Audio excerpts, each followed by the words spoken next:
অনেক অসুস্থ, আমি ওনার জন্য প্রার্থনা করি এবং দোয়া করি যাতে আল্লাহ তাআলা তাকে সুস্থ করে দেন। নিজের কাজের জন্য কেউ কষ্ট পেয়ে থাকলে ক্ষমা চেয়েছেন এনসিপির মুখ্য সমন্বয়ক নাসিরউদ্দিন পাটোয়ারি। ভবিষ্যতে আরও শান্ত ও দায়িত্বশীলভাবে পথ চলার চেষ্টা করবেন বলেও প্রত্যয় ব্যক্ত করেছেন তিনি। বুধবার নিজের ভেরিফাইড ফেসবুক আইডিতে দেওয়া এক স্ট্যাটাসে একথা বলেন এনসিপির শীর্ষ এই নেতা।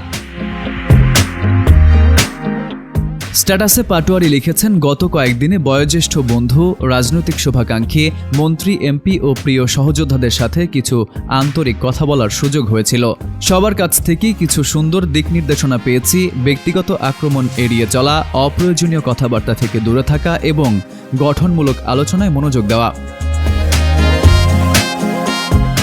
বিনয়ের সঙ্গে সেই পরামর্শগুলো গ্রহণ করেছেন জানিয়ে তিনি বলেন, আরও শান্ত ও দায়িত্বশীলভাবে পথ চলার চেষ্টা করব। রাজনৈতিক, অর্থনৈতিক ও সাংস্কৃতিক অগ্রগতির জন্য নিজের সামর্থ্য অনুযায়ী কাজ করে যেতে চাই। নিজের কোনো কথা বা কাজে অনিচ্ছাকৃতভাবে কেউ কষ্ট পেয়ে থাকলে স্ট্যাটাসে আন্তরিকভাবে ক্ষমা চেয়েছেন এনসিপির এই নেতা। তিনি বলেন, আপনাদের দোয়া, ভালোবাসা ও পরামর্শ আমার পথ চলার শক্তি। M1 TV news desk.